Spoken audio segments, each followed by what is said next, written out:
Top Thrill Dragster is something else, man. I went into Cedar Point with very little forceful launch experience, having the most intense launch I'd ridden as a measly powder keg at Silver Dollar City. For reference, that coaster accelerates from 0 to 53 miles per hour in 2.8 seconds, so you can imagine my shock upon first seeing Top Thrill Dragster launch at 120 miles per hour in just 4 seconds. Of course I had seen videos of it and all that jazz, but they really don't do it justice to show just how fast it is. It immediately put a grin on my face, and I was so ready to ride. But you're not here to listen to a read aloud of my personal narrative for English class. You're here because the title of this video is something along the lines of, "Wow, that's fast, Top Thrill Dragster review." But since my titles mean nothing, let's talk about how Cedar Point and Intamin managed to get to this point of coaster insanity. Oh hey wait, that's my friend's name. You could trace the start of the coaster war back really far. Like, really far. But since this video is supposed to be focused on Top Thrill Dragster and not the coaster war, we're just gonna start at Magnum. This is some pretty well-known history at this point, but basically Cedar Point was looking to break some juicy records, as you do, and looked to the most innovative company at the time, Aerodynamics, to do it for them. Aero said, alright sure, and built the world's first coaster over 200 feet in 1989, giving it the claim of tallest and fastest coaster in the world. Wait, I thought Moonsault Scramble was taller and faster though. Well, yeah, I guess it was, but like, who really cares about shuttle coasters, am I right? Anyway, people from all over the country flocked to Cedar Point to ride their new janky ejector-delivering Aero hypercoaster. It got amazing reviews and was voted the best steel coaster by the Golden Ticket Awards 3 years in a row, 9 years after it was constructed. 5 years after Magnum though, its height record would be broken by a British park known as Blackpool Pleasure Beach. They built a different Aero hypercoaster called the Big One, and it was in fact big. It was not big enough to maintain the record for more than 2 years though, as Fuji-Q Highland in Japan opened Fujiyama. This Togo Hyper was definitely the wackiest tallest coaster yet, having an almost wooden coaster style layout. After Fujiyama, Intamin completely skipped over the 300 foot mark and went straight to 400 with Superman Escape from Krypton at Six Flags Magic Mountain and Tower of Terror at Dreamworld in Australia. But once again, these are shuttle coasters and obviously don't count, so let's move on. In 2000, Cedar Point was itching to get their record back, so they called upon the greatness of Intamin to get Millennium Force.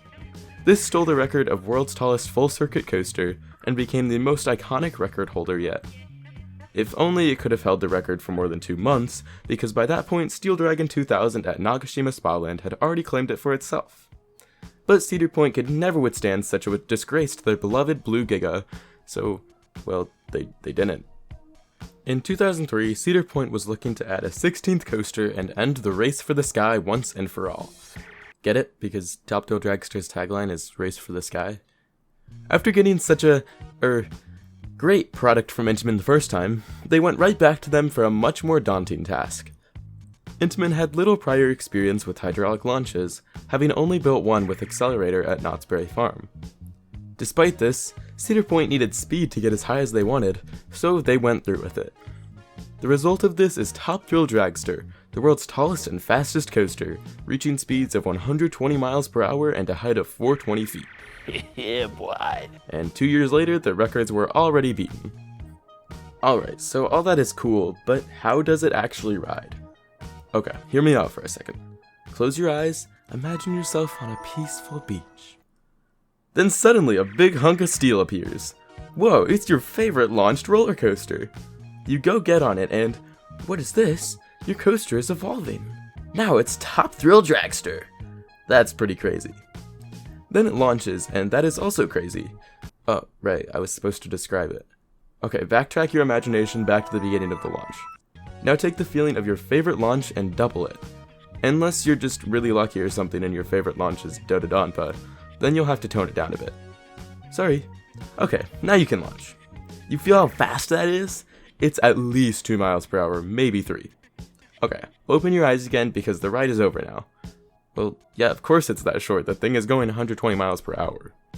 Okay, now time for my actual review. Let's get a little more serious. Top Thrill Dragster is the first coaster in a very long time that has actually made me nervous. Standing in the front row line for my first ride was a combination of anticipation, fear, and overwhelming excitement.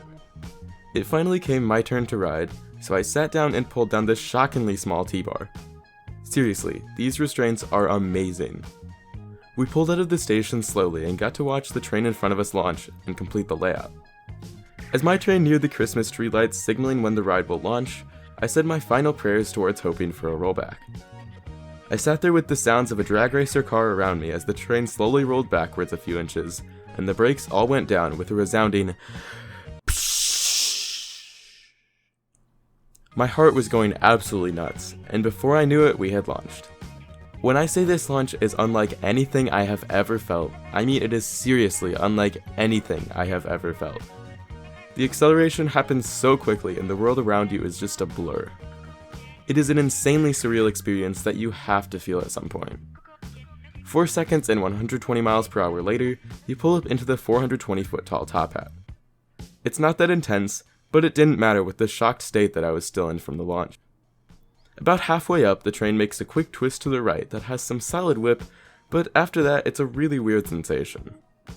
You're going much slower now, but the train is still vertical, and you can barely see the top. When the train begins to level out at the top, the front row gets some very solid floater, especially considering the fact that you're 420 freaking feet in the air.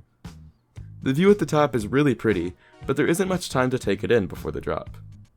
The drop was honestly pretty underwhelming. Don't get me wrong when I say that, it's still super fun to twist straight down at such high speeds, but it doesn't feel like a drop, more just like a transition or an inversion. Quickly after the rolling ends, you begin leveling out to go into the brake run and through the finish line. Who do you guys think won? My money is on the front row. Comment below who you think won. Okay, so Top Thrill Dragster is really good. Is it my number one? No, I've definitely ridden coasters that are better than it. Okay, so is it top 3? Still a no. Top 5? Not quite, but I think it sits just outside. The launch is absolutely incredible and very possibly my favorite element of all time, but the rest of the ride doesn't offer enough to make it rank any higher than it does. I think my final score for Top Thrill Dragster is going to be an 8.5 out of 10. I seriously do love this ride though, even with only 2 rides on it, and would 100% recommend it to anyone. The only other thing like it is King Dakar, and even though that one is taller and faster, you still have to ride Dragster because I said so. If you've already ridden it, cool. That's it for Top Thrill Dragster. If you've ridden it, please do give me your thoughts in the comments, as well as liking and subscribing if you enjoyed and wish to support me in a little free way. I'm pretty sure it does something, but I don't know man, the algorithm is whack.